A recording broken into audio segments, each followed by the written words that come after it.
Hola, buenos días. Mi nombre es Patricia Tegoitia y quisiera darles la bienvenida en nombre de Convergencia Liberal. Hoy día estamos organizando este conversatorio con Sebastián Sichel.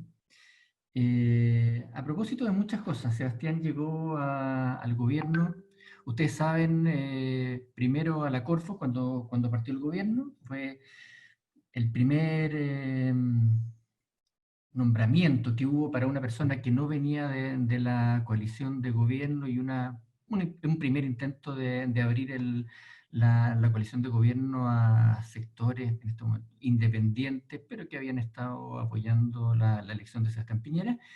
Y, y Sebastián partió llegando a la Corfo, partió con, como diríamos, cambiándole un poco el foco desde cuando la Corfo, cuando él llegó a la Corfo estaba muy metida, no sé si ustedes se acuerdan, en una pelea más o menos grande con Sokimich, y parecía una empresa minera peleando por derechos mineros, y la reenfocó hacia una corporación de gobierno destinada a promover el emprendimiento en Santiago, en regiones, en tecnología. Creo que fue bien marcador. Después de eso, en junio del año pasado, Sebastián llegó al Ministerio de Desarrollo Regional y bueno, y ahí el mundo y el país se empezó a transformar en otra cosa, como todos sabemos. O sea, partió en octubre con todo el estallido social, le tocó vivir desde dentro y desde el comité político, todo lo que estaba, el comité político del gobierno, todo lo que estaba pasando con la forma de enfrentar una situación social de esa magnitud, y después se fue al Ministerio de Desarrollo Social, desde el Ministerio de Desarrollo Social también a enfrentar la crisis social que surge a partir de la pandemia. Entonces, creo yo y creemos todos, que Sebastián ha acumulado en este rato una experiencia increíble de gobierno en situaciones extremadamente críticas, probablemente las dos crisis más grandes que ha tenido Chile en lo último. La crisis social, bueno, entrará a competir con los tiempos de la Unidad Popular y el golpe, y la pandemia no tiene referencia hasta 100 años atrás. La suma de estas dos cosas muestra una experiencia de gobierno muy especial. Entonces, lo que quisiéramos conversar es cómo ha sido esta experiencia y cómo ha sido, y qué conclusiones se sacan. Bueno, Sebastián está llegando ahora a su casa, así que a lo mejor nos va a mostrar cómo sube las escaleras a tomarse. Sebastián.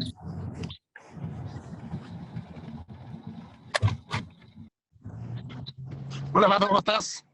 Muy bien. ¿Me escuchas, Pato? Sí, yo te escucho y te están escuchando unas 160 personas.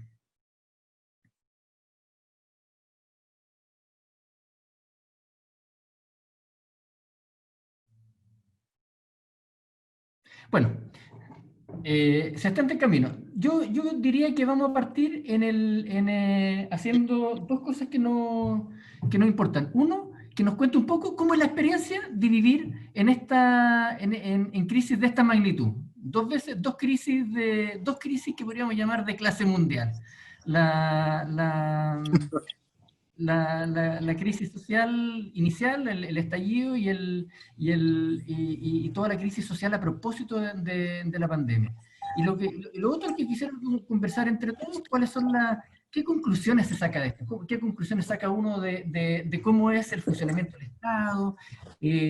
¿Cómo se producen cambios transformacionales en este país a propósito de todo esto? Y eso es. Les vamos a pedir que hay una cuestión de orden, como una cuestión de orden, les voy a pedir que las preguntas, nosotros deshabilitamos el chat y les vamos a pedir que las preguntas eh, las hagan a través de la opción de preguntas y respuestas que aparece probablemente en su pantalla. Nosotros vamos a dejar unos 10-15 minutos para que introduzca Sebastián y después vamos traspasando preguntas para que se vaya haciendo todo más fluido.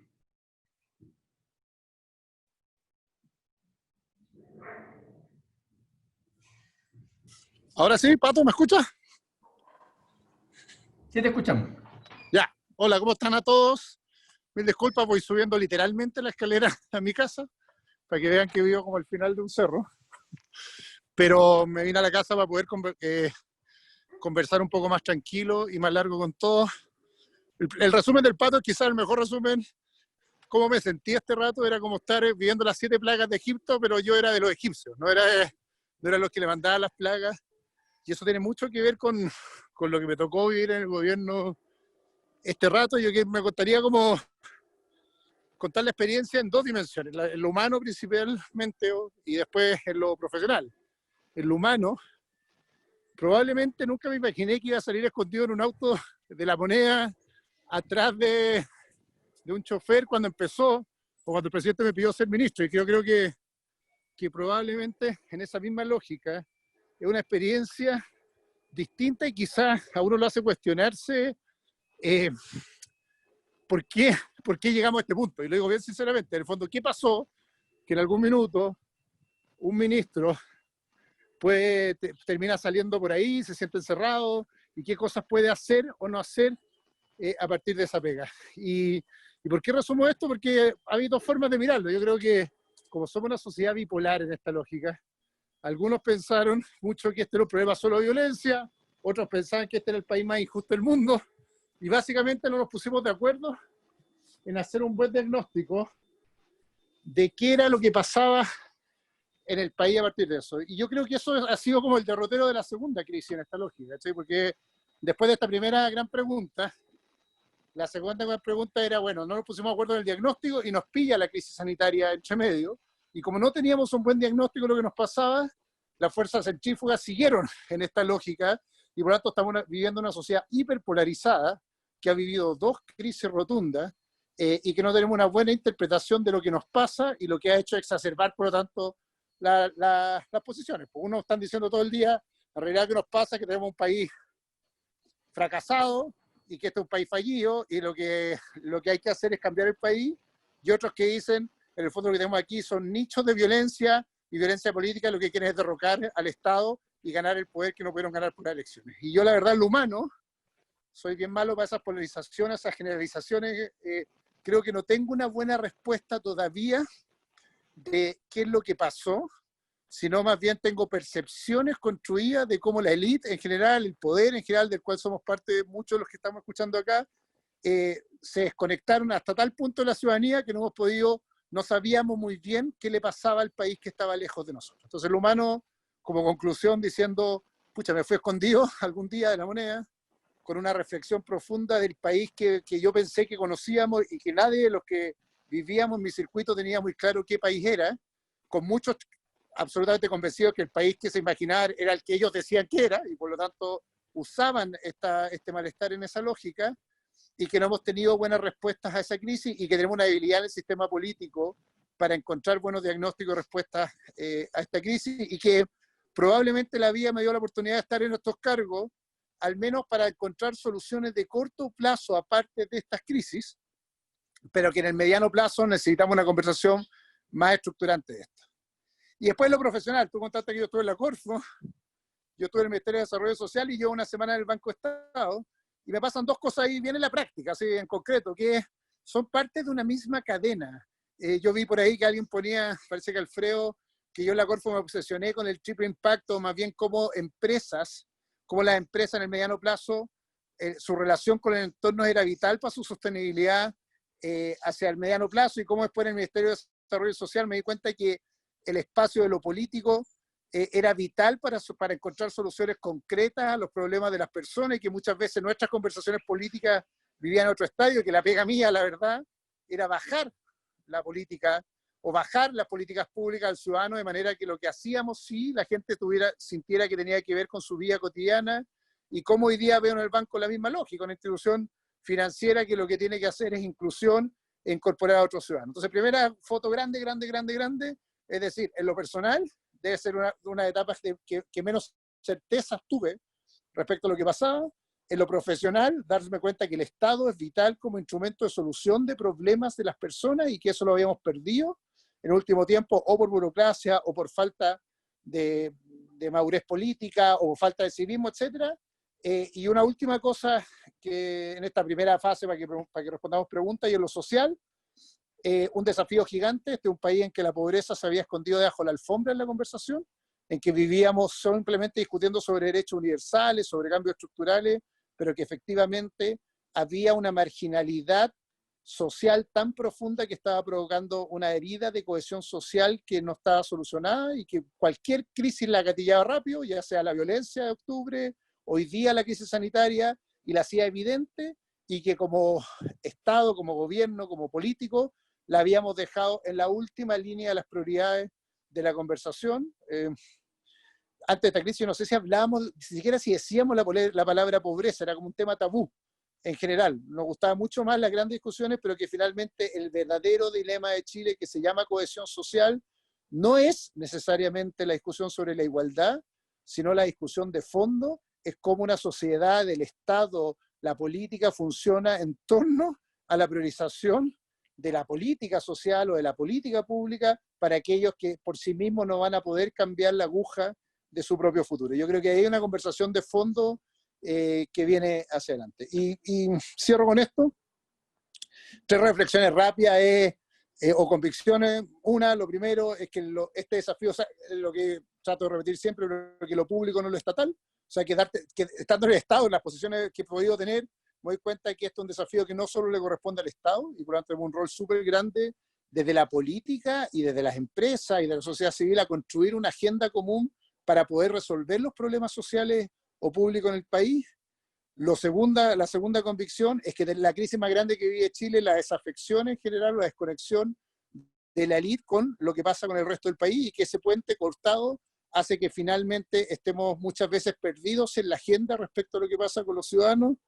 Y lo tercero, que quizás es lo más importante que tenemos que entender, que la rabia del ciudadano, creo, o mi convicción no es necesariamente ni con el modelo, ni con lo normativo, sino que tiene que ver con esta idea de que hay una desigualdad de esfuerzo respecto a cuánto les cuesta a ellos avanzar en su curva de vida respecto a lo que les cuesta a otros, y que eso no lo hemos resuelto de buena manera en esta brecha. Y que el verdadero desafío que tenemos, que espero estemos interesados y se están dando la lata de escucharme hoy día, el verdadero desafío que tenemos es poner una conversación por delante en el país que viene, y es el drama de la cohesión social, es decir, sentirnos parte todos del mismo proyecto de sociedad en el que vamos a vivir, es el drama que va a enfrentar Chile, y que la fricción política lo que está haciendo no es construir una respuesta respecto a eso, sino que lo que está haciendo es contribuyendo a la polarización respecto a una respuesta necesaria que tenemos que darnos. Y por lo tanto temas como pobreza, temas como los roles de las instituciones respecto a la superación de estas brechas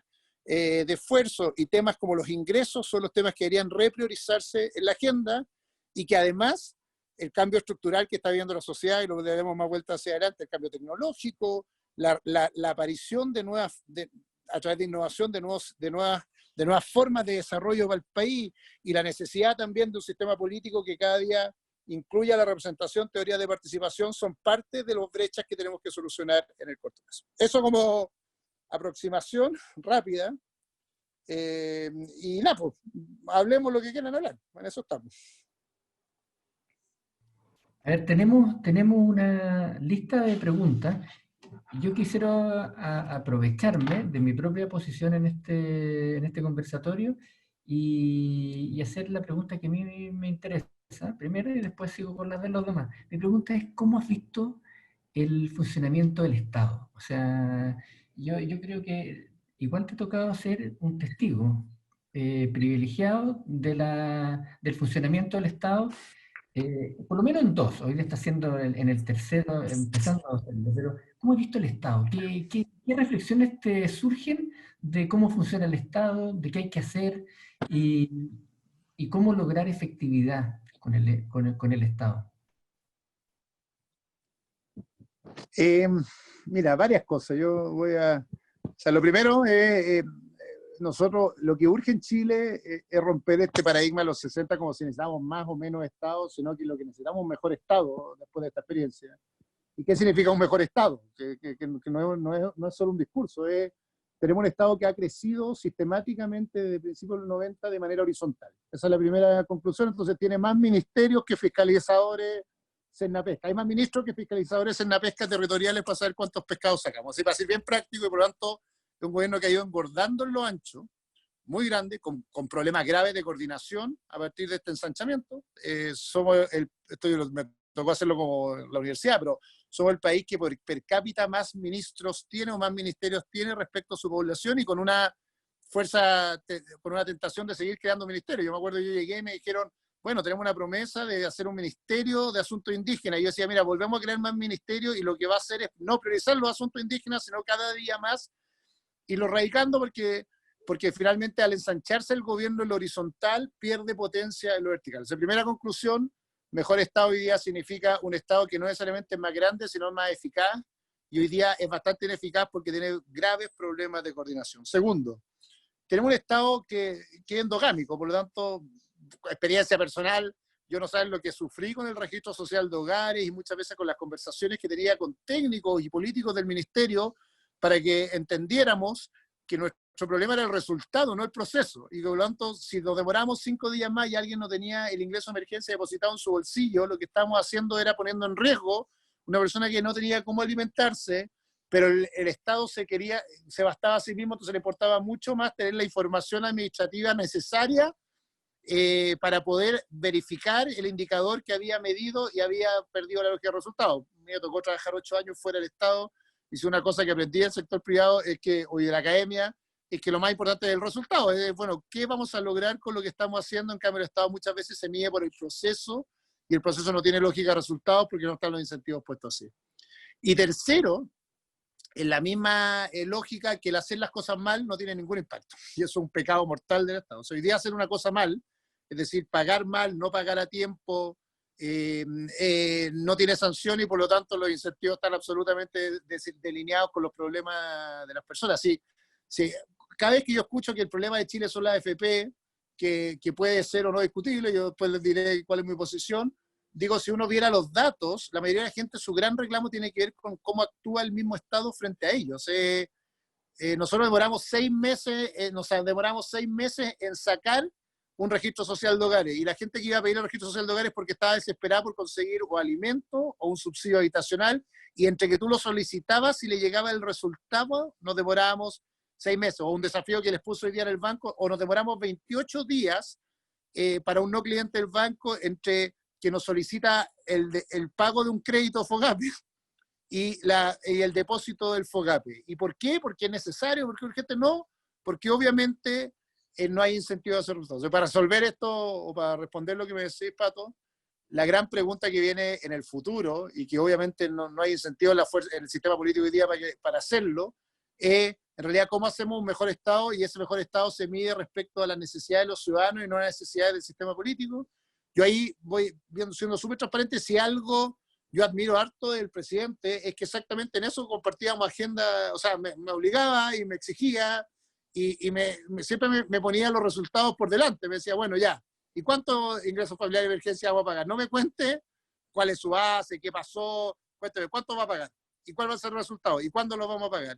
Y yo creo que esa es la conversación hacia adelante, es cómo tenemos un mejor Estado y cómo la urgencia también es dignidad en cómo resuelve los problemas del Estado de las personas. Así que urgencia es dignidad. La justicia tiene dos aspectos importantes. Un aspecto súper importante que es recuperar la posición perdida de una persona, eso es hacer justicia, pero quizás la más importante es el tiempo en que se resuelve el problema, porque si no, no es justo. Y yo creo que esas ambas cosas, que el Estado tiene que hacer mejor su pega y que la urgencia es dignidad para las personas cuando el Estado actúa, son cosas olvidadas de la agenda pública y olvidadas de la conversación pública. Déjenme tomar una pregunta que hace aquí Alfredo Cepeda. No es orden, pero sigue la línea de la conversación que estamos haciendo. Dice, sociedad civil, más tercer sector, más empresa privada, más Estado, parecen ser una triada poderosa para construir un país. ¿Crees que en Chile existe ánimo de formar una mesa fuerte con las tres partes? Pero hola Alfredo, mucho gusto. Para los que no lo conocen, Alfredo, un gran luchador en Chile de las empresas B y de los que ha ido sistematizando esta idea de tener empresas en triple impacto. Mira, eh, una reflexión previa. Nosotros tenemos un código noventero respecto a cómo vemos el rol de las instituciones y un código preaprendido, cuando nosotros creemos que el Estado lo que hace para algunos es fijar la regla del juego, o sea, los bordes de la cancha, regular básicamente. Hay otros que creen que lo que tiene que hacer no solo regular, sino más intervenir en la cancha y ser jugador. En este código noventero creemos que el rol de las empresas, muchos creen que es maximizar su renta simplemente, y otros te dirán no solo maximizar las rentas, sino además desarrollar industria, desarrollar mercado. Y hay un tercer mundo que te dice, mira, el rol de la sociedad civil básicamente es superar las brechas que el Estado no puede cubrir a través de beneficencia o actuaciones. Y hay otros que además agregan a la academia y dicen, mira, el rol de la academia es formar profesionales y hacer masa crítica profesional en el futuro. Pero esa mirada entera, por lo menos en el siglo XXI, ya no existe. Y esto lo debatimos harto con Alfredo en la Corfo en su minuto, que si algo ha pasado es que los roles institucionales clásicos están en cuestión. De hecho, uno de los grandes cuestionados del Estado, a la pregunta tuya, el Estado dice, ¿cuál es el rol de verdad del Estado en la modernidad? Yo tengo una definición, que no solo un mejor Estado, no solo proveer servicios, no atender bien al ciudadano, sino que también juega un rol de contribuir la red de colaboración con los otros sectores. Por eso yo hacía esta definición inicial de que lo público no era lo estatal, por lo tanto el Estado es el que tiene más información respecto a los ciudadanos, pero tiene que coordinar y poner en colaboración al resto de los sectores para contribuir a la solución de los problemas públicos. Y a la pregunta de Alfredo, por lo tanto, creo que más que ánimo lo que se necesita es un Estado que asume este rol de coordinador y no de competidor por la solución de los problemas sociales. Segundo, misma cosa, sociedad civil, también lo hablamos en su minuto. Yo creo que la sociedad civil juega un rol vital entre la conexión entre el ciudadano y el poder, porque es un intermediario gigante hacia adelante. Cameron y otros andaban transmitiendo en esto en Inglaterra hace un tiempo, los conservadores ingleses, que era entre la persona y el Estado tiene que haber una sociedad mucho más musculosa, y el rol que juega la sociedad civil en la construcción de esta sociedad, para los más viejos o ex-DC dirán un rol más comunitario, intermedio, y hoy día la sociedad civil pasa a cumplir ese rol. Si en los 60 uno pensaba que era promoción popular y organizaciones co-creadas por el Estado o a nivel local, hoy día uno entiende que la sociedad civil juega este rol articulador o eslabón intermedio. La academia tiene otro rol mucho más grande, gigante, que es que hace investigación respecto a la demanda de la sociedad del futuro y está atrasada en esta lógica, y las empresas tienen que jugar un rol mucho más importante finalmente en hacer gestión de los entornos y relación con los entornos de lo que están hoy día involucrados, y también generar valor compartido respecto a esto. Perdón por esta pregunta, pero la pregunta de Alfredo sube al dedo, que es diciendo, ¿existe el ánimo societatis para hacer esto que creo que son los roles del siglo XXI? Yo veo que hay mucho más pasos adelantados en la empresa y en la sociedad civil en ese sentido que en el Estado en general y en la academia, probablemente porque hay más burocracia. El Estado es mucho más lento y se siente más bien amenazado en su rol histórico, y por lo tanto los sectores políticos lo que hacen es proteger el rol del Estado en general. Y a la pregunta tuya, Pato, para conectarla con esta, lo que hace el Estado es más bien autojustificarse y defenderse en vez de crear este nuevo rol. Y veo mucho más atrasada la academia en general, con algunos motivos, porque la academia lo que ha hecho en general es refugiarse en su espacio protegido y sentirse más aislada de los problemas sociales. Yo creo que estas crisis nos tienen que resolver esa doble pregunta. Quizás la gran pregunta después es cómo salimos de esta crisis en materia económica o en materia sanitaria, y es cuando más evidente se va a requerir que estos cuatro actores funcionen de manera más colaborativa, porque vamos a requerir respuesta desde la academia, desde la ciencia, desde la empresa y desde el Estado y de la sociedad civil, para poder articular nuevas soluciones después de la crisis, porque si cada uno hace esto estanco, estamos fritos. Oye, Sebastián, mira, aquí hay una pregunta de Edgar Hernández, que igual me parece muy interesante para partir una reflexión sobre un tema que siempre da vuelta y probablemente es parte de los temas con que la sociedad chilena se enfrenta habitualmente, ¿eh? Dice, mira, Sebastián, soy Edgar del Mineduc, ex alumno tuyo de diplomado de liderazgo. Justo, gusto verte en este espacio público este tiempo. ¿Qué opinas de que el discurso de la meritocracia y una promesa de bienestar inmediato ha fallado? Lo que explicaría en parte la rabia, frustración y polarización actual. O sea, la pregunta entre meritocracia y demandas sociales. ¿Qué se te ocurre elaborar? O sea, en fondo es Uf. promesa de meritocracia y éxito, y por otro lado, frustración, rabia y polarización. Pero hola Edgar, que bueno, espero haber sido buen profe porque espero que por eso esté acá, ¿sí, no? Pero, pero dos cosas, mira. Claro, lo que pasa es que la promesa de la meritocracia tiene cierta dosis de realidad en mediano plazo, pero crea una falsa expectativa en el corto plazo. Deja explicar estas dos cosas. Yo me acuerdo siempre cuando yo entré a la universidad, yo venía con mi beca Padre Hurtado bajo el bolsillo, yo sentía que me había sacado la recresta para llegar ahí, estudiando todas las noches y todo, y me senté al lado de alguien que otro personaje público hoy día, y lo único que me daba rabia en mi guata era sentir que yo me había tenido que sacar tanto la recresta para sentarme en ese asiento, y estaba muy orgulloso, y él se había tenido que sacar un cuarto de mi esfuerzo para llegar a ese mismo lugar. Y era una sensación súper personal, perdón que lo transmita, pero verdad, era como, chucha, estamos en el mismo lugar, en el mismo espacio. Es verdad que yo lo hice con mérito, pero me daba rabia esta sensación de desigualdad de esfuerzo, de lo que me había costado. Yo en ese tiempo, mi mamá se había ido, yo vivía solo acá atrás en una casa bien cerca de acá, y yo sentía una sensación como de satisfacción, frustración. Estaba muy orgulloso de mi mérito, pero decía, oye, más lo que me sermonearon con la idea del mérito y el esfuerzo, pero no llegué al mismo lado que esta persona no. Y después te lo explicaré con los estudios afuera, cómo me pasó esto en la vida, porque tuve que terminar de titularme y ponerme a trabajar al tiro, y nunca me pude imaginar mucho irme para afuera, porque tenía que mantener una red de deudas para atrás de familias y todo, que hacía muy difícil esta lógica. ¿Por qué explico esto a término personal para llevarlo a lo global? La promesa del mérito es cierta, ¿eh? Cuidado con eso, porque si uno ve bajo 40, el país va cambiando y tu punto de inicio siempre es tu familia. Si tú le preguntas a muchas personas que fueron alumnos míos de la San Sebastián, ellos te dicen, sabéis que mi gran expectativa de vida es tener un ingreso mucho más grande que el que tenía mi familia de origen. Y por lo tanto, si soy abogado, yo quiero, y por lo tanto su percepción del mérito respecto a su lugar de origen es súper valiosa y es una promesa cierta. Pero tu problema también tiene que ver con el entorno. Pero ese abogado, respecto a otro abogado con menos mérito, pero que estudió y llegó al otro lugar, tiene una sensación de frustración. Y son dos formas de aproximarnos al mismo problema. Siempre de la política hemos celebrado la primera forma de aproximarnos. Usted está mejor que su generación anterior. Pero de alguna forma tenemos que hacernos cargo de la segunda fase de esa frustración, que es la promesa no cumplida, que es la desigualdad de esfuerzo en una sociedad que se supone que iguala esos esfuerzos y no solo las oportunidades de la sociedad que vive. Cierro la reflexión.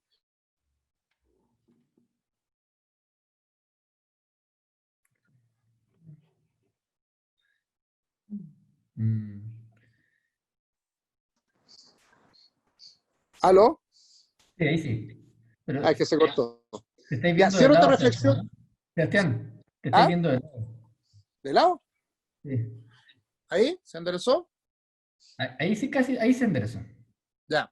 No, cierro esta reflexión con algo que veníamos investigando hace tiempo con Giro País y un lote que está acá, Juanjo, el Pato, que nos están escuchando, que nosotros empezamos a dar cuenta de esto con un grupo, con la Mariana Elwin y otros, cuando hicimos encuesta el año 2006, 2007, porque nos damos cuenta que uno preguntaba, una encuesta que hizo media conocida en su minuto, que era González, Silva y Errázuri, uno se da cuenta que tú le preguntabas qué hacía cada uno de estos tres grupos, y los Errázuri siempre te decía, mira, son de la Católica, estudiaron en la Católica, estudiaron en un colegio particular y vivían en 4 comunas, y los Silva tienen tales características, los González solo por percepción, pero se iba aproximando cada día más la diferencia entre la clase media y los sectores medio bajos, vulnerables, en cómo se autopercibían.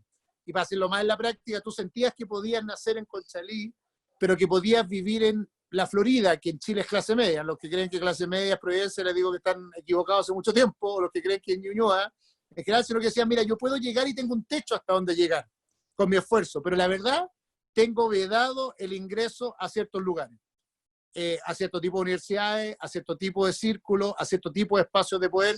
Para explicarlo más en la gráfica, yo puedo llegar a ser gerente, subgerente de un área, pero ser gerente general no es para mí. No importa lo que yo haga en mi vida y el esfuerzo que le ponga, es muy raro. Y si hay, y díganme que les cuento que esta es mi experiencia personal, vaya a ser el negrito de Harvard siempre. Te van a contar como el niño el niño mérito como para hacerte el ticket. ¿Y por qué es tan importante esa reflexión? No por la injusticia que genera, sino por la percepción respecto a que hay una élite muy protegida y el resto de un circuito que nunca va a poder llegar a ser parte de esa élite, y una élite que no reconoce eso porque siente que él llegó también ahí por mérito y por lo tanto no entiende o no empatiza con ese problema. Entonces, dos reflexiones, una de la política pública y otra de la política comunicacional o más reflexión. Lo primero es que hay que hacerse cargo de esa rebelión contra la jerarquía que es parte de la rebelión que tenemos hoy día. No respeto a la élite porque no me siento parte de esa cultura, porque yo nunca voy a ser parte de esa cultura, y una élite, por lo tanto, que habla en un lenguaje y se aproxima en una forma distinta que los problemas de la gente. Voy a confesar algo que estábamos hablando con el Pato antes. Es verdad que el acuerdo es súper importante.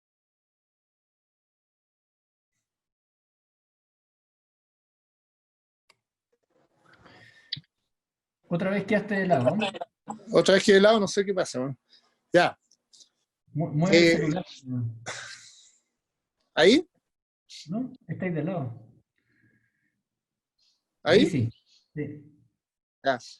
No, solo para terminar esa reflexión. Primera cosa, hay un desafío muy grande para quienes somos parte de la élite, y me considero desde reconectar básicamente nuestra forma de aproximarnos a los ciudadanos con la forma que ellos se aproximan a un problema. Entonces, me acuerdo yo discutía esto, todavía lo discuto en el gobierno, o sea, cada vez que anunciamos que firmamos un proyecto de ley, yo le digo eso no le importa a nadie de los que nos están escuchando hasta que a la persona no le llega el resultado de su proyecto de ley a su vida cotidiana. Entonces nuestra estrategia tiene que ser bajar todo lo que hacemos a lo que las personas les impacta en lo cotidiano. A una persona le importa mucho más probablemente que la regulación sanitaria del país, le importa si en su consultorio o en su sistema de salud hay o no hay atención, y nunca podemos responder bien esa pregunta. Y después, una cosa más de fondo es que necesitamos un Estado que hace el esfuerzo de nuevo focalizado de manera mucho más fuerte en aquellos en que el mérito no es suficiente para saltar la valla.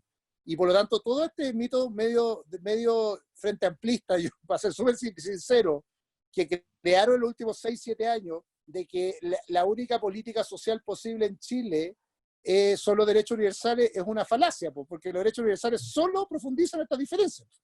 O sea, si alguien por el auge va a pagar exactamente lo mismo que yo, es lo más injusto de la Tierra. Yo lo que tengo que hacer más bien es focalizar.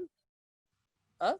Un minuto, no, es que ¿Aló? yo creo que el Frente Amplio cambió, porque yo vi hoy día a Daniela Castillo reclamando que le hubiera llegado la caja de Sí, alimentos. sí, sí, sí. Universal. Sí, pero ojo que ese discurso que partió ahí se lo compraron todo, era mi pelea.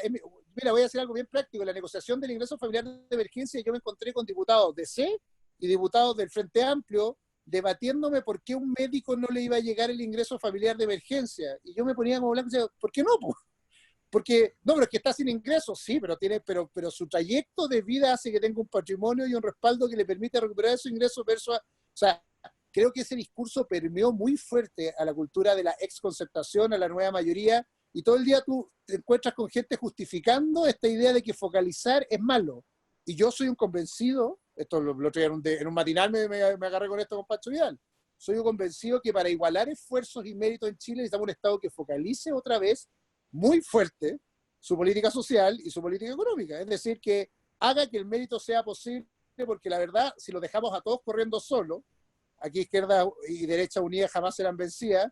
Hay unos que dicen que el mercado lo va a arreglar y otros dicen que los derechos universales lo van a arreglar. Lo que va a pasar es que va a generar más injusticias en el país de futuro y más percepción de que el mérito no sirve para nada, porque yo puedo correr solo, sacarme la cresta, llegar a la universidad como les conté mi historia, pero sentir la misma frustración porque la verdad yo vengo con una mochila demasiado pesada y que el Estado no se quiso hacer cargo en ayudarme en esa ruta. Entonces, esa conversa de política pública es bien de fondo, ¿eh? Es bien de fondo. Yo creo que hay una ventana que la cultura del gobierno del cual soy parte tiene que hacerse cargo de manera mucho más fuerte y sin miedo. Es decir, yo defiendo focalizar y yo fui al Congreso y lo defendí y creo que es muy importante porque es la única forma de al mérito sumarle un Estado que apoya ese mérito y te permite romper la curva. Sí, oye, sí, a propósito de eso mismo, leí hace poco un filósofo que se llama Bernard Williams, que reflexionando sobre la igualdad decía que hay un cierto tipo de inequidad que es una inequidad de mérito que solo se puede intervenir cuando hay oportunidad para hacerlo. O sea, él decía, por mucho que nosotros tratemos de resolver la inequidad social que hay en el acceso a la universidad, el momento de intervenir para que sea más equitativa Exacto. socialmente el acceso a las mejores carreras universitarias, no es cuando hay que entrar a la universidad, no es como hacen los cabros de la CONES, bloqueando la PSU, sino que es a lo mejor interviniendo en la educación temprana. Y eso le da otra vuelta a la necesidad de focalizar, porque hay que gastar las plata en apoyar a los que, oportunamente, a los que pueden después llegar en desventaja. No, bueno, solo va a cerrar esa reflexión, por eso yo partí diciendo, como en la introducción, urgencia y dignidad, porque tiene que ver que el estado del eslabón que actúe es relevante. Y una cosa que habíamos hecho muy bien Chile del 90 en adelante era entender esa lógica de la gradualidad de la intervención. ¿Sí? Partimos por la pobreza muy fuerte. Partimos muy fuerte por la pobreza y teníamos que haber seguido trabajando en la pobreza. Y después haber avanzado a clases medias después, pero como se desordenó, porque el que más gritaba tomó la prioridad de la gente, no el que más lo necesitaba, que esa es la verdad, desde la revolución pingüina, se incentivaron las fuerzas en que en realidad el que se saltara la fila era el que ponía la prioridad en la política social. Y es una locura. Entonces, primero fueron los pingüinos, después fueron los universitarios, después fue la Confusan, y todos fueron fijando la agenda, y los políticos terminamos muchos corriendo detrás del que más gritaba, porque nos copaba la agenda. Y uno de los grandes riesgos de octubre es cometer ese error de nuevo. Si mira, el ejemplo más práctico es la política de la pensión básica solidaria en Chile. Una gran creación, yo trabajé en el gobierno en que se crea, y lo lógico era haber ido subiendo sistemáticamente, peldaño a peldaño, más o menos en promedio, un 10% anual, el monto de la pensión. Eso hubiera sido un éxito en política pública. Y así estaba pasando, ¿eh? Fue pasando sistemáticamente hasta que la agenda de los dirigentes universitarios cambió la prioridad. Y la dio vuelta y nunca más se subió porque tuvimos que financiar la gratuidad universitaria en la segunda línea. Y eso paralizó el aumento de la pensión. Pregúntame a mí qué era mejor focalizar o no focalizar en ambas estrategias y la respuesta era bastante obvia. La pérdida de la brújula que se hizo entre el 2006 y el 2011 es brutal porque la agenda de la prioridad la puso el que más gritaba y no el que más necesitaba. Yo creo que esa es la conversación de fondo que tenemos que tener hoy día en política pública, que ¿a quién vamos a poner primero? ¿Y a quién vamos a atender temprano? Y esa respuesta no está dada hoy día con el populismo ambiental.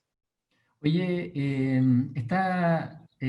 aquí hay una pregunta de nuestro común amigo Carlos Portales, que él quiere plantear, lo voy a resumir más o menos, pero dice, dadas las brechas económicas y sociales que hoy día han quedado en manifiesto, eh, eh, ¿cómo ves tú la importancia cuál debería ser el primer paso para esto que llaman como un nuevo trato laboral, gobierno, sindicatos? Pero yo me imagino que más que trato laboral es como un trato, una especie de contrato público, social, para reducir esas diferencias, lograr mayor integración.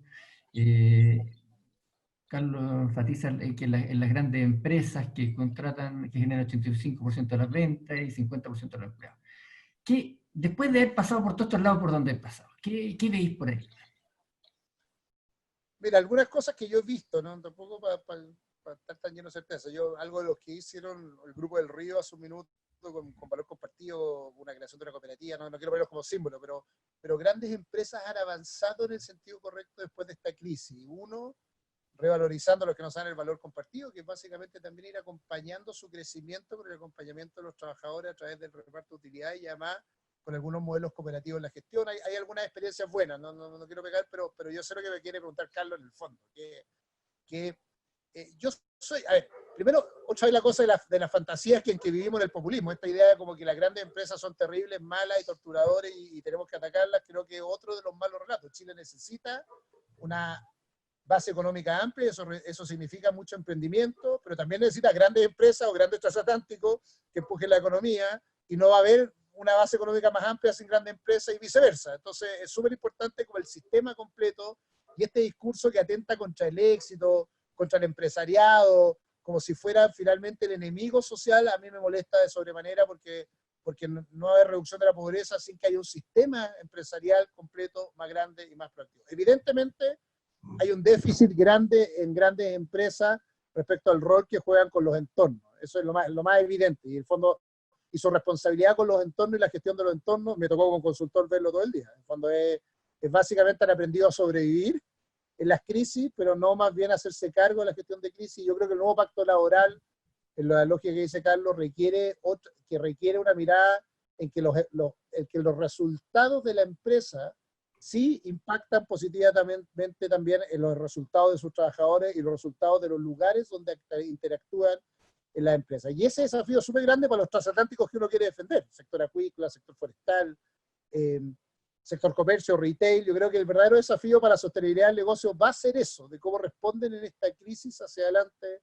Esto, para decir algo bien práctico, el Ministerio de Desarrollo Social tenemos un proyecto precioso que se llamaba Compromiso País, pero conversamos mucho que el verdadero resultado de Compromiso País no era sentarnos empresarios y Estado a colaborar con los problemas sociales de Chile para ver cómo ayudamos los problemas de la pobreza, no.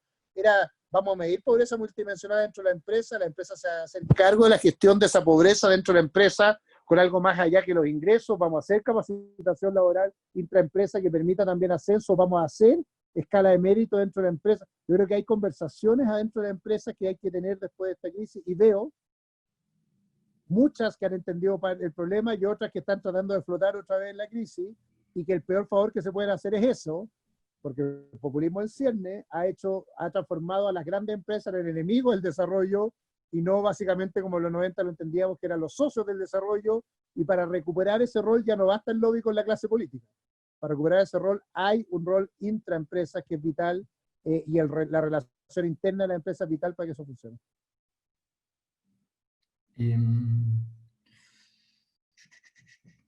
Perdonen, porque tenía reservada aquí una preguntita y se me está perdiendo. Y hay varias preguntas que tienen un poco que ver con la política. O sea, yo creo que ya estamos con una primera vuelta al tema más del Estado y de las políticas públicas. Una pregunta crítica, así que la está haciendo nuestro amigo Alex Barría. Dice, ¿cuál es el aprendizaje, así para ir pegando, así hacer la transición perfecta entre Estado y política? Dice, ¿cuál es el principal aprendizaje y desafío pendiente que dejó tu paso por el ministerio y si sientes que los partidos políticos fueron un aliado? Estado y partidos políticos. No, ya voy a partir por lo que parece lo más difícil. Los partidos políticos para mí eran esenciales en la gestión del ministerio y fueron mis aliados. Y la verdad, mantuvimos relaciones fluidas en el Congreso. Yo valoro el trabajo legislativo y lo que hacen los parlamentarios.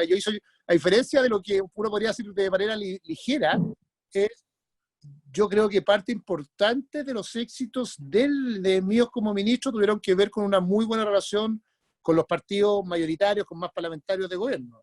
Ojo, y eso es súper importante, yo creo que además los partidos de gobierno y la gobernabilidad del país pasa también por la necesidad de construir grandes mayorías con partidos políticos incluidos, no, porque si no nos cometemos un error trágico, que en el fondo necesitar el de al frente siempre para construir mayorías, pero además jugar esta lógica como del garrote y la zanahoria para poder conseguir los proyectos de gobierno. Entonces, primer aprendizaje, los partidos políticos son esenciales.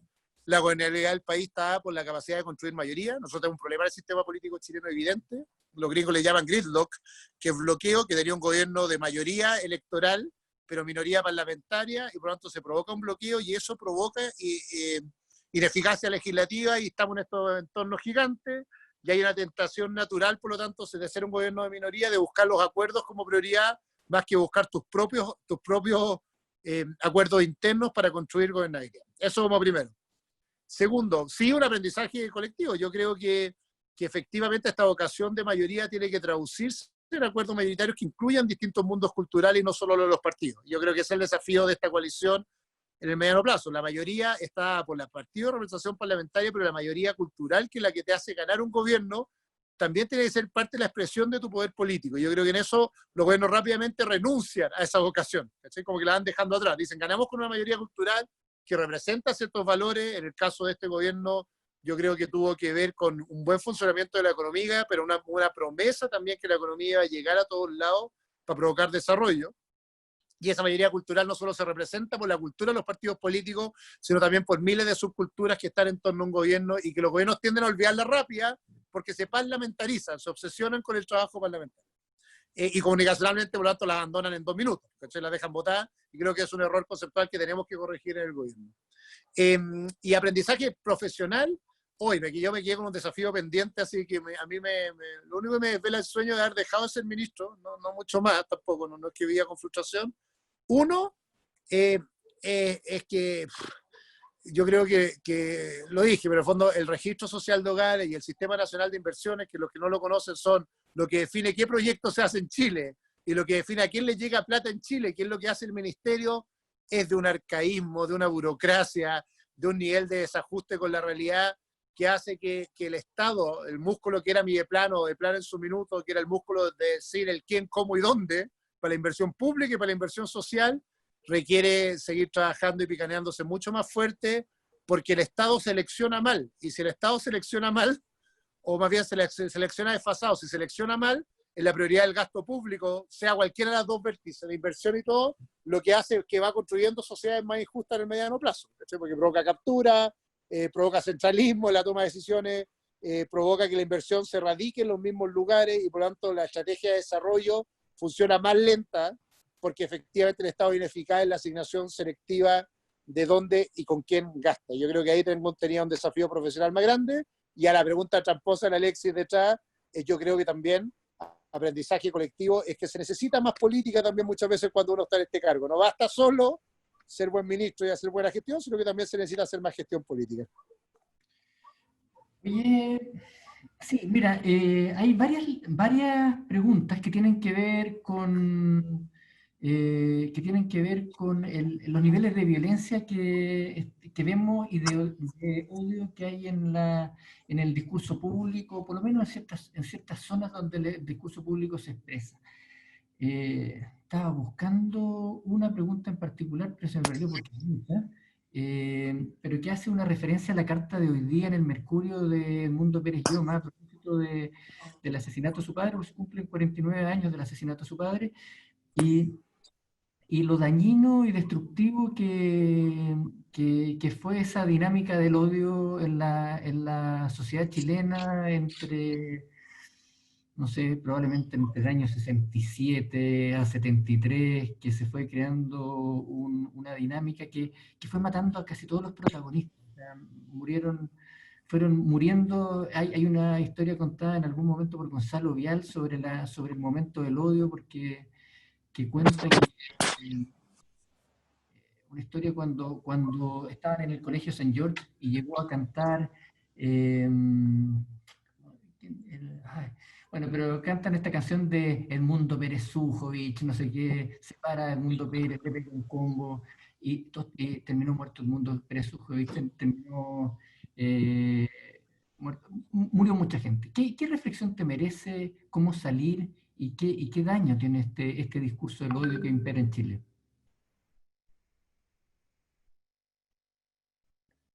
Probablemente aquí hay dos generaciones que están cruzando esta discusión. Lo primero,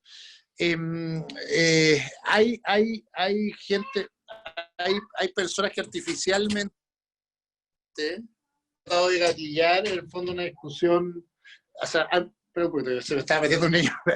hay personas, voy a partir al revés.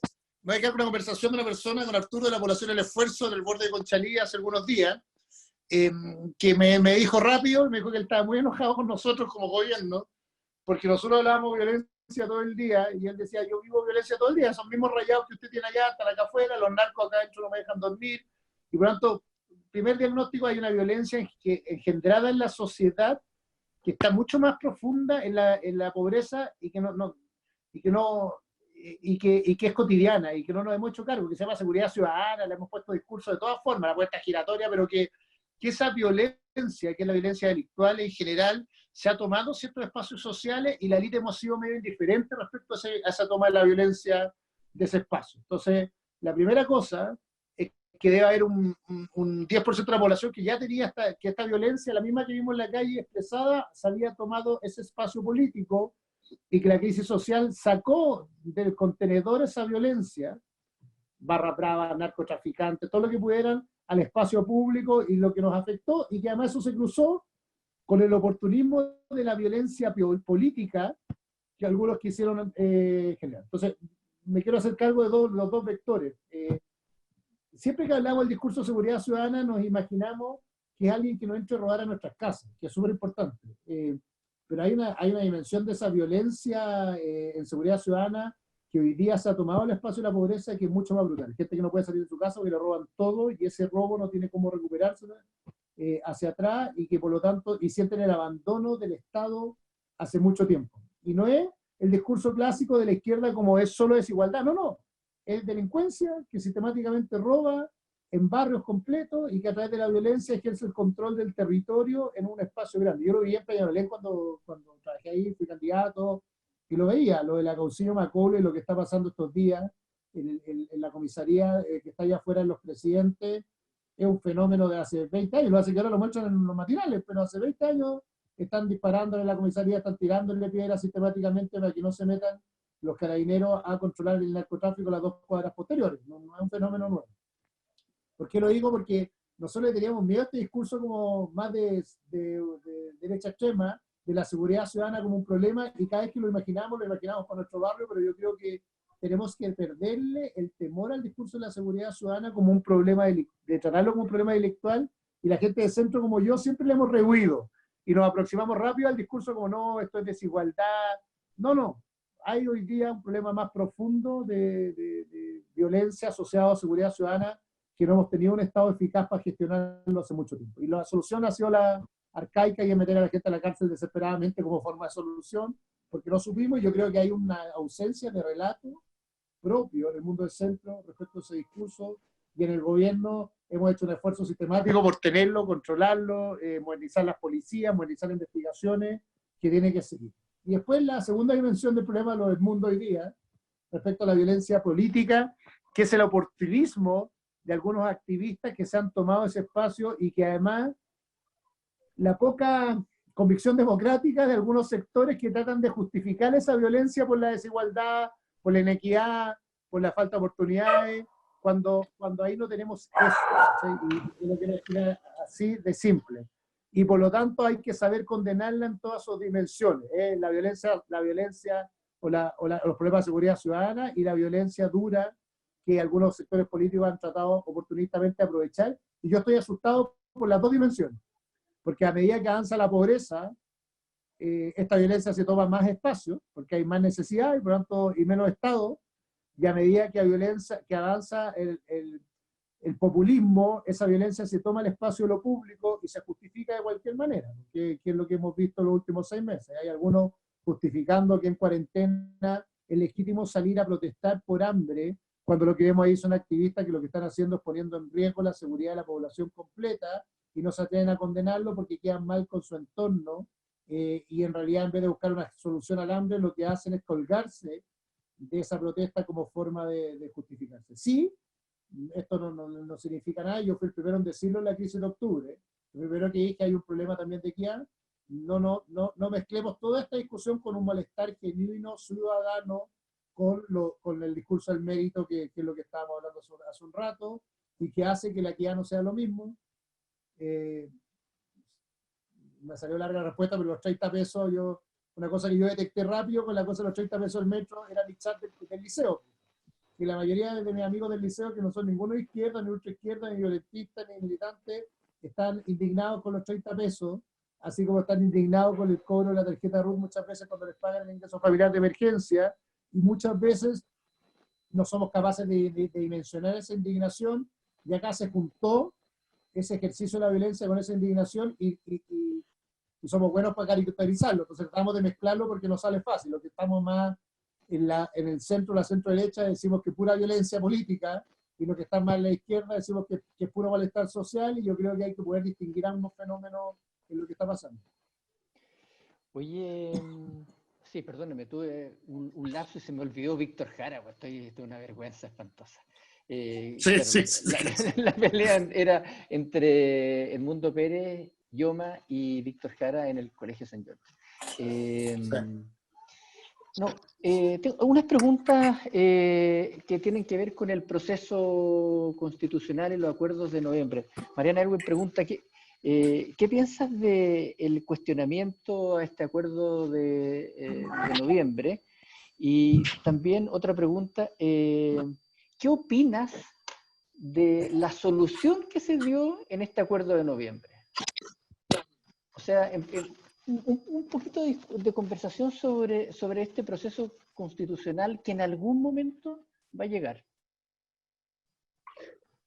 Mira, varias cosas. Lo primero, no creo no creo en los escenarios trágicos en general, ¿eh? Para ser bien honesto, yo creo que la solución dada le deja a los ciudadanos los caminos de respuesta. Y eso no es fácil. Nosotros tendemos a polarizarnos, entonces decimos, no, rechazo, no, apruebo, no, nueva constitución, no, vieja constitución. Pero hay algo que yo valoro de lo que pasó en noviembre, que esa ventana, en vez de ser definida por el acuerdo político, que era, oye, nos jugamos por la nueva constitución o nos frenamos, fue entregado a los ciudadanos y eso está bien y le hace bien al ejercicio democrático y no tengo ni un miedo de eso, ni un terror. O sea, qué bueno que sean los ciudadanos quienes van a manifestar si quieren o no una nueva constitución. Yo creo que el gran pecado del 2005 no fue haber plebiscitado el acuerdo del Congreso. Era tan fácil, bueno, era ir a plebiscitar el acuerdo del Congreso, pero le tuvimos miedo y yo no le tengo miedo a este proceso de inicio. No le veo otra. Yo tengo mi propia posición respecto a esto, pero como estoy el gobierno no puedo decirlo directamente respecto al qué, o sea, al cómo, pero sí creo que hay que dramatizar un plebiscito en que los ciudadanos deciden el camino a seguir respecto al proceso constitucional. Eso es lo primero. Después te puedo decir lo que yo creo, y fui profe de Derecho Constitucional a los 8 años, creo que es una buena constitución que tiene que tiene una grave falencia en el sistema político, que lo demuestra esta crisis, que a diferencia de lo que instalan algunos discursos de izquierda, la gran falencia de la constitución no es las garantías constitucionales, los derechos sociales. Con la misma constitución pudimos crear el auge y pudimos crear la gratuidad universitaria. Entonces todo ese mito urbano de que en realidad vamos a ser más felices y vamos a tener más justicia social con el cambio de la constitución, yo la verdad no lo creo. Esta constitución ha permitido dos cosas que son las grandes demandas de la izquierda, en el fondo, que es como la gratuidad universal en materia universitaria del auge, o permite grandes demandas de la centro-derecha respecto a la libertad de empresa. O sea, creo que permite ambas cosas y no le veo ninguna tragedia. Yo a mis alumnos siempre les decía, cuando empezaron estos dilemas constitucionales, yo conozco dos constituciones que fueron hechas por 4 generales, 2 generales y 4 generales una. La alemana y la japonesa. Los alemanes tienen una constitución que fue creada entre 3 generales en realidad en plena ocupación de Berlín, y esa constitución decía, y tenía un artículo transitorio que decía básicamente esta constitución es vigente, estará vigente hasta que nos demos una nueva constitución. Bueno, como son prácticos los alemanes, plebiscitaron ese artículo y decidieron que esa constitución tenía que seguir vigente. En fin, y no hicieron una nueva constitución. Y los japoneses, que son menos prácticos, pero igual funcionales, dijeron, vamos a dejar la misma constitución y no la vamos a tocar nunca más porque no tiene mecanismos de reforma. Yo creo que nosotros necesitamos resolver esta discusión permanente en la sociedad chilena. ¿Queremos o no queremos una nueva constitución? Y este plebiscito es para eso, y es bueno que así sea. Después veamos si sanitariamente se hace antes o después, yo creo que es una discusión de borde, pero no podemos cerrar esa puerta democrática a esa conversación. Y que es legítimo, por lo tanto, igualmente legítimo que alguien diga, yo quiero una nueva constitución y quiero un mecanismo A o B, o que alguien diga, no quiero una nueva constitución, y no por eso es un retrógrado, facho y asesino, porque no quiere una nueva constitución, ni porque quiere una nueva constitución a través de una asamblea constitucional, es un es un demócrata ejemplar que va a ser canonizado. Yo creo que ambos caminos son igualmente legítimos y son igualmente democráticos, y la gran gracia que nos da el mecanismo. ¿Se escucha? Más o menos. Te quedaste pegado. ¿Aló? Ahí sí. Es que ¿se escucha? Se metió a clase uno de tu hijo. Sí. No, ¿se escucha ahora? Es que no Sí. te entiendo. Ya, pero, Sí, se escucha, pero, se escucha. ok. No, para cerrar la reflexión diciendo entonces, desdramaticemos esa discusión. Yo creo que por primera vez vamos a tener la oportunidad de zanjar una discusión que es permanente, y la verdad nos apareció en octubre, nos va a aparecer nos va a aparecer en septiembre, y si no la zanjamos nos va a aparecer en un año más igual el proceso electoral. Se me encanta que lo podamos resolver, pero insisto, sin dramatismo. Son tan demócratas los que dicen apruebo como tan demócratas los que dicen rechazo, son tan demócratas los que creen que el Congreso tiene que hacerlo como lo otro, y si nosotros somos que rompemos esa caricatura, probablemente vamos a tener una mejor solución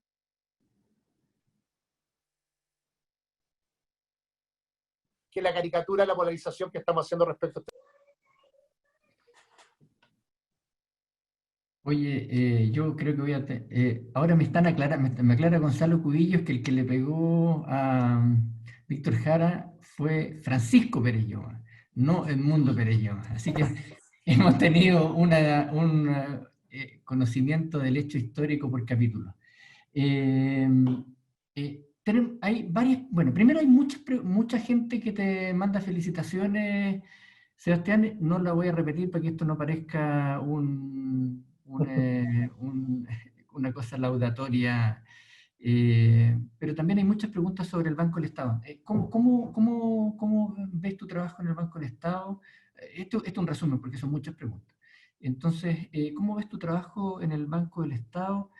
¿Qué continuidad tiene con esto de haber pasado por la Corfo, con Mideplan? No se llama Mideplan. Ministerio de No Desarrollo mostré el Social. carnet. Ministerio de Desarrollo Social y el Banco del Estado. ¿Cómo hay un hilo conductor? ¿Qué es lo que tienes tú por delante? ¿Cuál es tu proyecto por ahí? Mira, lo primero, vivimos en tiempo de contingencia y tengo un plan de contingencia. O sea, esto es lo primero, básicamente porque, mira, bancos públicos como el Banco de Estado hay muy poco en el mundo. Hace en la medida que la Caixa es algo como parece un banco público, el de Brasil, yo lo empecé a mirar y dice, el Banco de Chile tiene dos características, el Banco del Estado de Chile tiene dos características bien particulares. Lo primero es lejos el que ha hecho el ejercicio más grande en el mundo, y cuando digo el mundo lo digo en serio, de inclusión financiera. Tiene 12 millones de personas con cuenta RUT o con cuentas de distinta lógica y por lo tanto es el banco que ha llegado y ha logrado llegar a todos los lugares del país y además tiene una red de cajas vecinas que ha permitido no solo que tengamos cuenta RUT, sino que la posibilidad de la bancarización llegue a los lugares más remotos de Chile. Perdón por ponerme tanta la camiseta del banco, pero ese músculo es un músculo vital. ¿Y por qué? Porque está en todo el territorio, tiene una capilaridad en todo el país y además todas las personas lo tienen en su bolsillo, para decirlo de alguna forma. 75% de los chilenos tiene alguna relación con el banco. Y en la contingencia eso se marca manifiesto. La historia de los bancos públicos juegan como baluarte moral y son contracíclicos en los procesos económicos históricos. Y por lo tanto el Banco de Estado tiene dos visiones. Primero, está a todos lados, y segundo, tiene un desafío gigantesco de ser quien hace el ejercicio contracíclico en el corto plazo. ¿Y qué tiene que ver esto con mi trayectoria adelante? Por lo menos para mí todo, y por eso terminé diciendo que sí a este banco, que es lo que me encargó el presidente, porque se vinculan ambos mundos. Lo primero, esta necesidad de una base económica más amplia del país, es una necesidad de nuestro modelo productivo que lo podemos discutir largo, necesitamos transatlántico, pero necesitamos una base ancha económica que permita mayor competitividad y mayor desarrollo e innovación en el mercado, y dos, la necesidad de que esta inclusión financiera también se transforme básicamente en un Estado cuyos beneficios las personas pueden acceder de manera más rápida y el músculo de Estado es gigantesco. Entonces, en el corto plazo son tres cosas. Yo quiero sacar a la gente que está en las filas del banco, voy a ser bien práctico. Básicamente hoy día tenemos un banco que su modernización es más lenta que el sistema, y por lo tanto si uno se da una vuelta por la ciudad, espero que no lo hagan, pero yo me lo tengo que dar por cuarentena, te das cuenta que hay dos instituciones que provocan fila hoy día, una Registro Civil y otra Banco Estado, y por lo tanto hay que rápidamente, y esto rápidamente digo en 10 días, modernizar la gestión del banco para que esas filas se transformen en gente en su casa, y eso significa duplicar la capacidad de atención, sacar gente del mesón, varias cosas, que esta inclusión financiera también se transforme en que muchas de estas operaciones se puedan hacer en la red. Para explicarlo bien en simple, casi el 50% de los giros que se hacen en el Banco Estado en la caja son por montos menores a 50.000 pesos, literalmente. Entonces la gente va y hace la fila para depositar menos de 50.000 pesos o girar menos de 50.000 pesos, y la red de caja vecina puede perfectamente absorber ese giro y ese depósito. Por lo tanto, tenemos que hacer algo rápido de sacar de la sede del banco tradicional a la caja vecina del flujo. Eso es el desafío como de corto plazo. El desafío de mediano plazo y más rápido es que este instrumento de inclusión financiera que se llama cuenta RUT no puede significar que los 6 millones de personas o 2 millones en el corto plazo que reciben beneficio del Estado le signifique un costo adicional operar por la cuenta RUT, 300 pesos cada vez que quieran, y por lo tanto hay que hacer un modelo de negocio en que no signifique el uso, que tiene un uso y un costo, no signifique que de los 130 lucas que le damos una pensión a una persona, tú le saques 1.200, 1.300 o 1.600 pesos, o 1.500 pesos por los giros que hace de esa plata, porque no tiene otra alternativa para no hacer la cola en el corto plazo, y tengo un modelo de negocio que empezamos a trabajar muy rápido con respecto a esa operación. Y tres, que quizás lo más vistoso hoy día, pero importante, es que tenemos que ser el máximo colocador de créditos blandos vía FOGAPE en PYME en Chile, y eso significa que de las 30.000 que tenemos actualmente tenemos que llegar a 60.000 en 15 días. Yo diría eso en el corto plazo. Y en el mediano plazo, tenemos una cultura que probablemente por culpa de la Corfo y Cercotec, que la mayoría de los emprendedores han creído que la única forma de desarrollar su negocio en Chile, o no han creído, lo hemos obligado, sea vía subsidio, y si no hay subsidio mueren los negocios, y que el Estado, vía Banco Estado, tiene que ser el generador de nuevos negocios, oportunidades de negocio para emprendedores a través de sus líneas de desarrollo. Pero eso, invito a que hagamos uno nuevo para solo conversar de ese desafío del rol del Banco Estado en mediano plazo. Pero hoy día, en los chicos, el Estado tiene que ser el que coloca más créditos blandos para la sobrevivencia de los negocios, tiene que ser la cuenta RUT, la palanca de transferencias, de subsidios al menor costo posible para las personas, de manera que esta inclusión financiera también se transforme en más justicia a través de la transferencia de subsidios.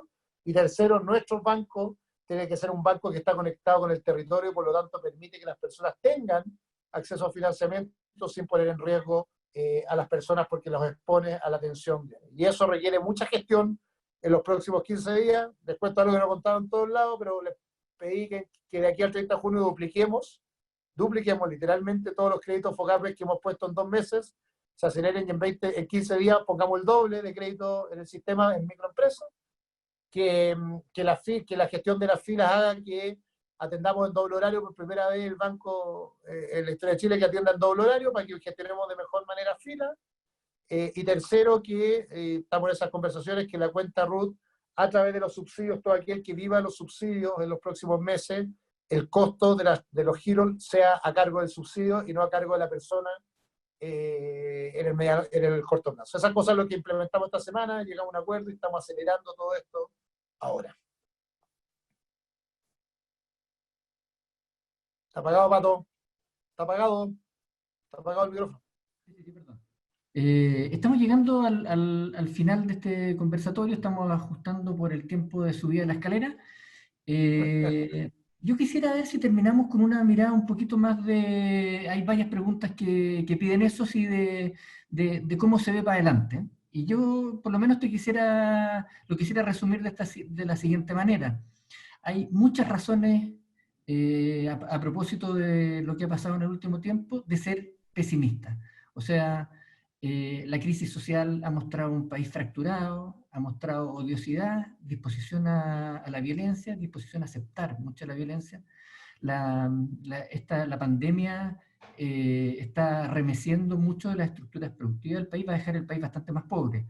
Entonces uno dice, un país que pasó por una crisis social, un país que pasa por la pandemia, y bueno, y también un poco desde nuestros propios orígenes, también vemos como esto que se podría llamar el centro político, bien disminuido, bien desaparecido, sin capacidad de aportar un discurso integrador en Chile. Entonces hay hartas razones para a lo mejor ser pesimista. Yo te querría preguntar, y a lo mejor forzar, a tratar de ser un poco optimista, ¿cómo podemos mirar el futuro de Chile hacia adelante con un poco de optimismo? Y a ver si ahí terminamos.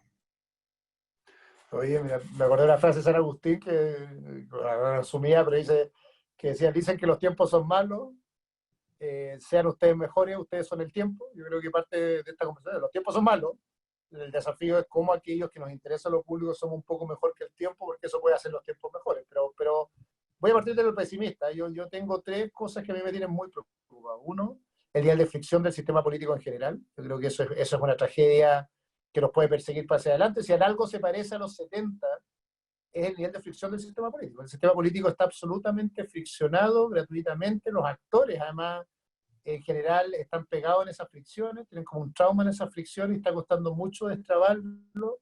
Y tanto el gobierno llamado a una posición que está absolutamente confundida respecto a cómo salir de esa fricción, porque está presionada muy desde los extremos. Por lo tanto, hay poco agente moderador en general en el sistema, sobre todo en la oposición, lo que está complejizando mucho, mucho, no solo construir acuerdos, que yo creo que es un objetivo súper de corto plazo, es construir un debate con altura de miras para soluciones post-crisis. Entonces yo creo que primera gran amenaza es la fricción del sistema político. Segundo, los países que están en esta crisis, si uno mira la historia de Chile el año entre el 29 y el 32, o la historia de Argentina después de esa crisis, siempre este venir se juega en dos lugares, o en la república o en el populismo. Como esa es el verdadero debate que se viene, y el populismo está campeando. Tenemos declaraciones que dicen que la Constitución es casi como, si hay que vulnerarla y es necesario, hay que vulnerarla.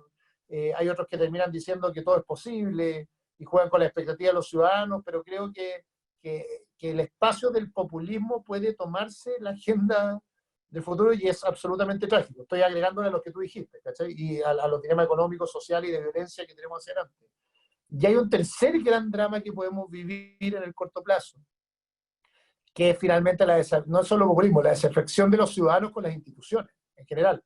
Ya venía esto arrastrándose en los 90, la crisis de la iglesia, la crisis de las empresas con la corrupción, la crisis de la iglesia con los abusos, la crisis de la política con el financiamiento ilegal de la política, pero la desafección puede ser total, porque cuando se desafecta el ciudadano con el carabinero, cuando se te desafecta el ciudadano con la municipalidad y cómo le presta servicio, se te desacopla finalmente la necesidad de una salida institucional al problema de fondo. Entonces, la mirada pesimista te dice que tenemos tres grandes sismas, además de otros tres, que es la crisis sanitaria, la social y la económica, y son 6 sismas que estamos viviendo y que tenemos que enfrentar de alguna manera.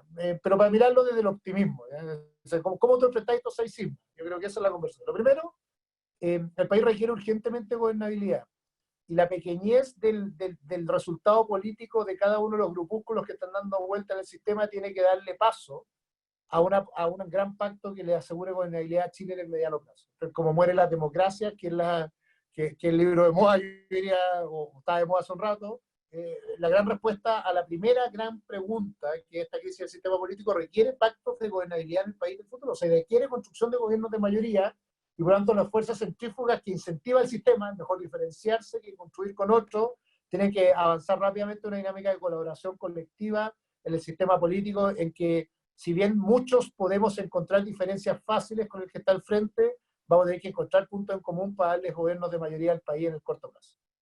La segunda cosa, o el segundo gran tema, y por lo tanto yo creo que hay espacios políticos para eso. Yo creo que tantas elecciones en el corto plazo pueden incentivar a construir átomos o a construir mayoría, y que si algunos ayudamos a construir mayorías, tenemos una conversación posible hacia adelante. Que la segunda parte de la mirada optimista es que yo tengo la sensación que después de la borrachera de octubre, yo diría, de la gente que se apasionó con la violencia, a mí que me tocó mucho estar en la calle estos últimos 2 meses, hay una demanda de soluciones concretas al sistema que el Estado puede resolver de buena manera, y las instituciones también pueden hacerlo. Y déjame poner por adelante con las críticas lo que está haciendo Sutil. Creo que incluso la buena aprobación que tuve yo como ministro, incluso en el gobierno, que tiene espacios para la crítica, y es fácil encontrarlo. Cuando a mí me decían que usted va a los matinales, decía, pero ojo, que hay cierta lectura del sistema que está conectando más rápido y el espacio en trechos más cortos con la necesidad ciudadana, y que los ciudadanos esperan del sistema más bien respuestas concretas en esta crisis, y que tenemos una oportunidad gigante desde el poder, pero también desde la élite, desde la empresa, como decía Alfredo, desde la sociedad civil, de otra vez conectarnos con los ciudadanos con la solución concreta respecto al problema, y que esa brecha que teníamos antes, que era, ustedes hablan, la élite de Marte y yo soy de Venus, se puede resolver de mejor manera en la medida que volvamos a ser gestores de soluciones en el poder, las instituciones, y como hay necesidad de soluciones, menos demandas de largo plazo y más soluciones de corto plazo, deberíamos transformar el sistema en gestores de soluciones más de corto plazo. Y algo más arriba de esto, tenemos un desafío gigante de generar épica, de generar relato país. O sea, si algo habíamos perdido antes de esto, cuando yo decía, los que más necesitan se ponían delante los que más gritan se ponían delante de la fila de los que más gritan, hay un desafío gigante construir épica país. Yo creo que esto es la gran oportunidad que tenemos como país. De las crisis, siempre sale la oportunidad, mira lo que pasó con Nueva Zelanda hace 2 siglos atrás, de las crisis, o lo que pasó con Suecia después de la hambruna de los 50, buenos sistemas pueden generar épica de país hacia adelante. Y que todos estos dilemas noventeros, como empresa contra persona, Estado contra mercado, izquierda contra derecha, los contras se pueden transformar en una dinámica de colaboración distinta si esa es la ética que logra construir una generación post-crisis. Entonces, yo creo que hay una oportunidad gigante que la épica de la colaboración le gane la épica de la confrontación, pero esa épica hay que construirla a través de respuestas concretas para los ciudadanos. No es blando. Todos los que andan como la naif, que esto es solo colaboración, es bonito y es verdad y es necesario, pero esa colaboración tiene que funcionar en torno a un propósito. ¿Colaboración para qué? Como tú dijiste, para actuar antes con un Estado que actúa de manera más temprano, para hacer al discurso del mérito un acompañamiento con un Estado que empuja ese mérito con mayor esfuerzo. ¿Colaboración para qué? Para empresas que son capaces de hacer descargo en la gestión de su entorno y por lo tanto contribuir con sus éxitos a la solución de los problemas dentro de la empresa. ¿Colaboración para qué? Para que el sistema político no es que se pongan de acuerdo y levanten las manitas y dijimos construimos un acuerdo. Colaboración para que le lleguen ingresos de manera más oportuna y temprana a las personas que no tienen ingresos en el corto plazo. Yo creo que la épica del país que viene va a ser algo que intuía mucho más la sociedad civil o el tercer sector, algunos que venían trabajando hacia adelante, que era la colaboración, la dinámica de cambio, pero que la gran respuesta que tenemos que dar es colaborar para qué, y ese colaborar para qué tiene que ver con resolver brechas concretas de ciudadanos que por sí mismos no van a romper el círculo en que están envueltos de pobreza o de cristalidad o de fragilidad como clase media o como capas medias, sin un Estado, sin empresas, sin sociedad civil que contribuyan a esa solución. Yo creo que hay una oportunidad grande ahí en el sistema que tenemos que resolver, y eso requiere dos o tres cosas súper concretas. Lo viví como ministro y lo vi ahora como presidente del Banco de Estado. Una forma de aproximarnos distinto, de conversar distinto, de hablar distinto, requiere que nos vean con voto, con compromiso real, con las soluciones, no solo con la reflexión, y requiere sobre todo mucha más generosidad en el sistema de la que estamos teniendo hoy día. Y a la pregunta subyacente política, siento que ahí hemos actuado con el mismo egoísmo y con el mismo prisma con que hemos actuado, con que estamos acostumbrados a actuar en la etapa pre-crisis. Pero nuestra oportunidad a través de la colaboración es romper ese circuito, pero gran pregunta es colaboración para qué. ¿Qué es lo que queremos solucionar en el corto plazo a través de estas lógicas colaborativas hacia adelante? Y esa ética, yo creo que nos da la oportunidad de romper las fricciones, las tres que tú pusiste y las tres que yo agregué hacia adelante, pero requiere agendas de corto plazo. Muy de corto plazo para poder resolver esas críticas. Bueno, yo quiero darles las gracias a todos en nombre de Convergencia Liberal por haber asistido. Creo que más o menos recorrimos los temas que fueron expresados en las distintas preguntas. Hay muchísimas preguntas, todas las preguntas se las va a quedar Sebastián, evidentemente no se los va a poder contestar, pero creo que nos deja es súper útil saber cuáles son las inquietudes de la gente, por lo menos la gente que es más cercana, que llega por lo menos a esto, para que vayamos armando propuestas que por lo menos se hagan cargo del tipo de preocupaciones que están teniendo. Así que todas las preguntas las vamos a tratar de procesar, hoy se las vamos a pasar a Sebastián para que las procese. Ha estado entretenido, igual nos podríamos haber quedado un montón de rato, pero en esto hay que tratar de respetar ciertos patrones de tiempos y ya tendremos oportunidad para juntarnos en otro conversatorio. Le agradezco a todos los que han participado y a ti, Sebastián, creo que estuvo bien entretenido todo la conversación. Ya, ok, muchas gracias y sí, también gracias por el tiempo porque tengo aquí una familia medio abandonada hace algunos meses, espero poder saludarla ahora. Así que muchas gracias a todos, nos vemos. Muchas gracias. Chao. Chao.